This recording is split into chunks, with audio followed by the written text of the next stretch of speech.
আপনি লিখেছেন, শুক্রবার মারা গেলে তার জন্য কি পরকালে হিসেব সহজ হয়? শুক্রবারে যদি কেউ মারা যান তাহলে সেক্ষেত্রে কোরআন এবং সুন্নাহর আলোকে এই ব্যক্তির কবরের আযাব বা কবরের যে ফিতনা, পরীক্ষা, প্রশ্নোত্তরের মুখোমুখি তা থেকে আল্লাহ তাআলা তাকে হেফাজত করেন। এটা তো আসলে কারোর হাতে না যে কে কোন দিন মারা যাবেন, কিন্তু এই সৌভাগ্য যদি কারোর অর্জন হয় তাহলে কবরের ফিতনা থেকে আল্লাহ তাআলা সাধারণত এরকম ব্যক্তিকে হেফাজতে রাখেন।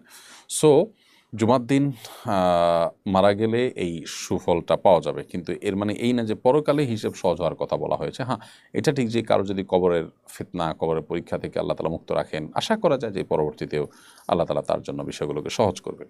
আবার এই বিষয়টি যখন ঈমানদার তাওহীদবাদী কোনো মুসলমানের ক্ষেত্রে হবে তার জন্যই প্রযোজ্য হবে। একজন মানুষ যদি নিজে থেকে তিনি অমুসলিমই হন তাহলে সেক্ষেত্রে মূলগতভাবে অমুসলিম হলে এরকম ব্যক্তি শুক্রবারে মারা গেলেন কি শনিবারে মারা গেলেন এটা আসলে কোনো ম্যাটার করবে না।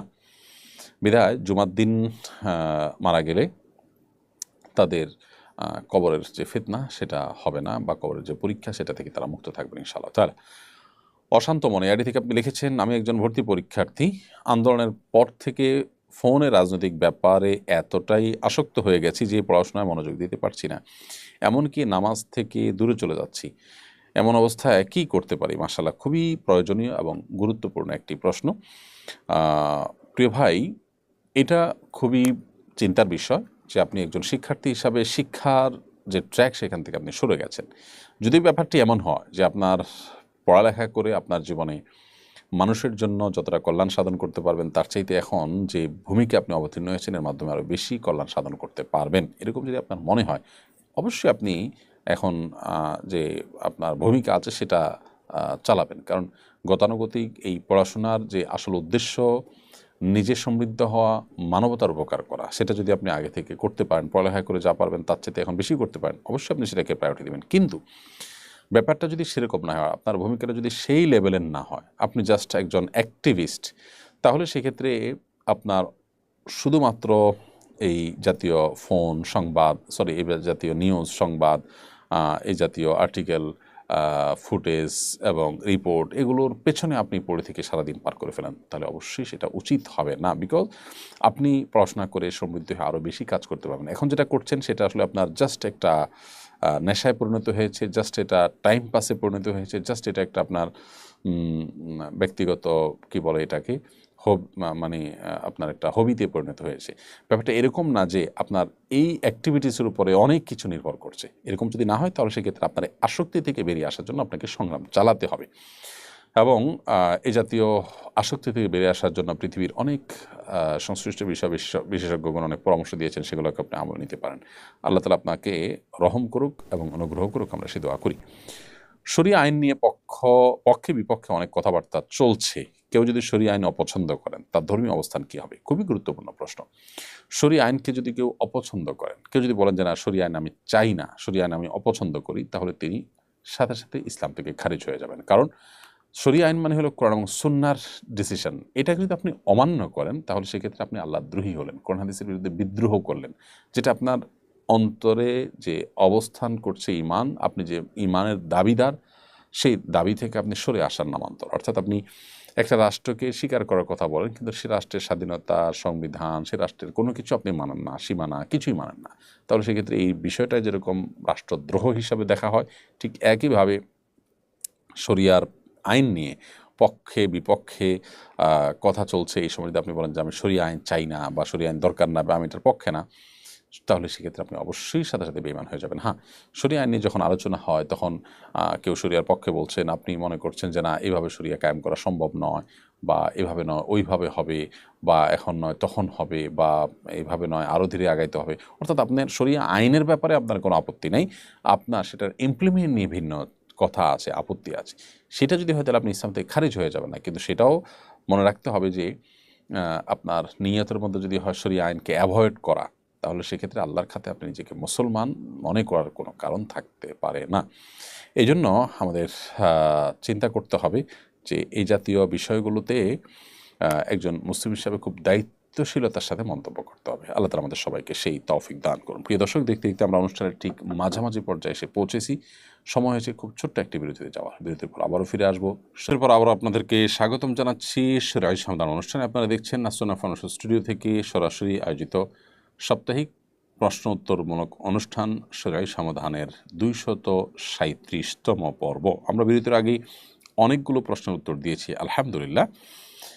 এবারে আমি যে প্রশ্নটি দেখতে পাচ্ছি সেটি হলো, আমাদের প্রথমে গোপনে বিয়ে হয়, সেটাও সাক্ষীর সামনে সঠিকভাবেই হয়, তখন একটা মোহর নির্ধারণ করা হয়, পরে পারিবারিকভাবে আবার বিয়ে হয়, জানতে চাই কোন মোহর ধর্তব্য হবে। সুন্দর প্রশ্ন। প্রথম বিয়েটি যদি যথাযথভাবে হয়ে থাকে, যেমন দুজন প্রাপ্তবয়স্ক নারী পুরুষের বিয়ে হয়েছে, দুজন সাক্ষীর উপস্থিতিতে সেখানে মোহর ধার্য হয়েছে, তাহলে সেই মোহরটাই চূড়ান্ত হবে। হানাফি ফিক অনুযায়ী দুজন প্রাপ্তবয়স্ক নারী পুরুষ পরস্পরের সঙ্গে বিবাহ বন্ধনে যদি আবদ্ধ হন, দুজন সাক্ষী এবং মোহর ধার্য করে তাদের বিবাহ বিশুদ্ধ হয়ে যায়। সো আপনার প্রথম যে মোহরটা ধার্য হয়েছে সেটাই চূড়ান্ত। পরবর্তীতে যে পারিবারিকভাবে সম্মতির মাধ্যমে আবার বিয়ে পড়েছেন, সেটা আসলে বিয়ের অভিনয়, শুধুমাত্র পরিবারকে সন্তুষ্ট করে আপনি সেটা করলেন, তাহলে সেক্ষেত্রে প্রথমটাই ধার্য হবে চূড়ান্তভাবে। আর যদি আপনি হানাফি থট ফলো না করে হাম্বলি থট ফলো করে থাকেন, বা অন্যান্য ফোকাহে কেরাম যাদের মতে আপনার মেয়েদের জন্য বাবার অনুমতি ছাড়া বা অভিভাবকের অনুমতি ছাড়া বিয়ে বন্ধনে আবদ্ধ হওয়া জায়েজ নয়, সেই মত অনুযায়ী আপনার ছেলে মেয়ের বিবাহ দুজন সাক্ষীর উপস্থিত হলেও, মহরধার্য হলেও সেটা জায়েজ হয় না যদি অভিভাবকদের সম্মতি না থাকে। সো সেই দৃষ্টিকোণ থেকে বা সেই থট যদি আপনি ফলো করে থাকেন, তাহলে আপনার পরের বিয়ে যেটা পারিবারিকভাবে হলো সেটাই বিশুদ্ধ হবে। অতএব এইটাই হবে চূড়ান্ত, এই মহরটা চূড়ান্ত হবে, প্রথমটা এক্ষেত্রে গণ্য হবে না, কারণ প্রথমটা আপনার বিয়ের বিশুদ্ধ হয়নি। তো এটি নির্ভর করবে যে আপনি কোন থট অনুসরণ, হানাফি থট অনুসরণ করে থাকলে প্রথমটাই চূড়ান্ত ধরা হবে এবং দ্বিতীয়টা অর্থহীন হয়ে যাবে। আর হাম্বলি থট ফলো করে থাকলে আপনার পরেরটা চূড়ান্ত হয়ে যাবে, প্রথমটা অর্থহীন হয়ে যাবে। অর্থাৎ কোন অবস্থাতেই উভয় বিয়ের মোহর স্ত্রী দাবি করতে পারেন না বা স্বামীর উপরে দেওয়া আবশ্যক নয়। জুলাই মাসে এবং আগস্টের শুরুতে বৈষম্যবিরোধী ছাত্র আন্দোলনে অনেক মানুষ আহত নিহত হয়েছেন। এ বিষয়ে ভিডিও অনলাইনে ছড়িয়ে ছিটিয়ে আছে। এই ধরনের ভিডিওকে সাক্ষী হিসেবে গণ্য করে অপরাধীদের শাস্তি দেওয়া যাবে কিনা? প্রচলিত আইনে এ ধরনের ভিডিওকে সাক্ষী হিসাবে গ্রহণ করে শাস্তি দেওয়া যাবে কিনা, বিচার করা যাবে কিনা, এ বিষয়ে তো যারা আইন বিষয় বিশেষজ্ঞ আছেন তারা বলতে পারবেন, এটা আমার সাবজেক্ট না। আপনি শরীয়ী কোনো প্রশ্ন করলে আমার জন্য উত্তর দিতে সুবিধা হতো। ইসলামী শরিয়াত দৃষ্টিকোণ থেকে এটা প্রামাণ্য কিনা বা এটা দিয়ে প্রমাণ করা যাবে কিনা, সেটাও অবশ্য খুবই আধুনিক এবং নতুন একটি প্রশ্ন, যার কারণে সেটাও আমার আসলে উত্তর দেওয়া সম্ভব নয়। এ বিষয়ে গোটা বিশ্বের শরিয়া আইন যেখানে যেখানে প্রচলিত আছে, সেখানকার কাজীগণ, বিচারকগণ এবং বিচার বিশেষজ্ঞগণ তারা কিভাবে দেখেন বা এটা নিয়ে তাদের ভাবনা কি বা গবেষণা কি, সেটা জেনে তারপর আমি আপনাদেরকে জানাতে পারবো। সুমন, আপনি লিখেছেন পালিয়ে বিয়ে করা জায়েজ হবে কিনা? বিয়ে একটা ইবাদত নেকামল কাজ। পালিয়ে তো মানুষ চুরিদারি করে বা খারাপ কাজ করে মানুষ পালায়, পলাপলি তো ভালো কাজে হয় না। ভালো কাজে পলাপলি করার তো কোনো যুক্তি নেই, অতএব বিয়ে পালিয়ে করা উচিত নয়। যদি বলেন যে বাবা মা সন্তুষ্ট না বা তারা সম্মত না, এই জন্য পালিয়ে বিয়ে করতে হচ্ছে, তাহলে উত্তর হলো যে বাবা মাকে সম্মত করে বিয়ে করবেন। যতদিন পর্যন্ত সেটা সম্ভব হচ্ছে না, ততদিন পর্যন্ত বিয়ে যাতে করতে না হয় নিজেদেরকে কন্ট্রোল করবেন। বিশেষ করে কারোর সাথে হারাম রিলেশন হয়ে গেলে সেখান থেকে সরে আসবেন, তার সাথে রিলেশন ছিন্ন করে ফেলবেন, কোনো প্রকার যোগাযোগ করবেন না, আল্লাহর জন্য দূরত্ব বজায় রেখে চলবে না। এটাই তো পরীক্ষার ব্যাপার এবং এটাই তো আপনার জান্নাতে যাওয়ার জন্য পূর্ব শর্ত। এতটুকু যদি আপনি স্যাক্রিফাইস না করেন বা এতটুকু যদি আপনি নিজেকে কন্ট্রোল করতে না পারেন, তাহলে সেক্ষেত্রে আপনার এইভাবে পালিয়ে বিয়ে করা এটা আপনার জন্য তো জায়েজ হবে না, বরং আপনি আল্লাহর কাছে জান্নাতের আশা করাও কঠিন যে আপনি নিজে গুনাহে লিপ্ত হয়ে যাচ্ছেন, বাঁচাতে পারছেন না। হানাফি ফিক অনুযায়ী ছেলে এবং মেয়ে উভয় যদি প্রাপ্তবয়স্ক হয়, তাহলে সেক্ষেত্রে তারা উভয় যদি বাড়ি থেকে বেরিয়ে গিয়ে বিয়ে করে জায়েজ হবে, কিন্তু বাবা মার অবাধ্য হওয়া গুনাহের কথা, সেটি আমাদের মাথায় রাখতে হবে। অতএব চরিত্র হেফাজতের জন্য বিয়ের কথা যদি বলেন, তাহলে আমি বলবো যে পরস্পর যোগাযোগ রাখবেন না যাতে চরিত্র হেফাজত করা সহজ হয়। আর যদি বাবা মা সময়মতো বিয়ে দিচ্ছেন না, তারা ঘড়িমসি করছেন, শরিয়াই কোনো ওজোর ছাড়া অযৌক্তিক ওজোরে বা বরং শরিয়া পরিপন্থী কজ দেখিয়ে তারা বিয়ে বিলম্ব করছেন, এমন অবস্থা আপনারা নিজেরা বিয়ের উদ্যোগ নিয়ে নিজেদের চরিত্রকে হেফাজত করলেন, এটা অবশ্যই জায়েজ আছে। বিশেষ করে হানাফি থট অনুযায়ী সেটি করতে পারেন। বাট নর্মালি বিয়েকে প্রকাশ্যে করা এবং ঘোষণা দিয়ে করা, সামাজিকভাবে করার জন্য নবী সাল্লাল্লাহু আলাইহি ওয়াসাল্লামের নির্দেশনা রয়েছে বিধায় সেটা একাকী লুকিয়ে ছাপিয়ে করার চাইতে অবশ্যই প্রকাশ্যে করার জন্য যা যা করা দরকার সেই পথে হাঁটাটা শরিয়া সিদ্ধ, এবং সেটাই হলো সুন্নাহ। আরশিয়া এই আইডি থেকে আপনি লিখেছেন, দেবর আর ভাসুরের সামনে কতটুকু পর্দা করতে হবে? দেবর এবং ভাসুরের সামনে শতভাগ পর্দা করতে হবে। একজন আননোন অপরিচিত মানুষের সামনে যতটা পর্দা করতে হবে, এখানে ততটা বরং তার চাইতে বেশি পর্দা করতে হবে। কারণ নবী করিম সাল্লাল্লাহু আলাইহি সাল্লাম যখন তাকে জিজ্ঞেস করা হয়েছিল যে হে আল্লাহর রাসূল, ভাসুর দেবর সম্পর্কে আপনি কি বলেন এবং পুরুষের বেলায় শালী সম্পর্কে আপনি কি বলেন, তখন নবী সাল্লাল্লাহু আলাইহি সাল্লাম বলেছেন যে আল হামু আল মউত, দেবর এবং ভাসুর এদেরকে তো মৃত্যুকে যেরকম মানুষ ভয় পায় তাদেরকে তো সেরকম ভয় পেতে হবে, অর্থাৎ তাদের থেকে দূরত্ব বজায় রেখে চলতে হবে, নিজেদের ফিতনায় পতিত হওয়ার যে ভয় আছে সেই জায়গা থেকে।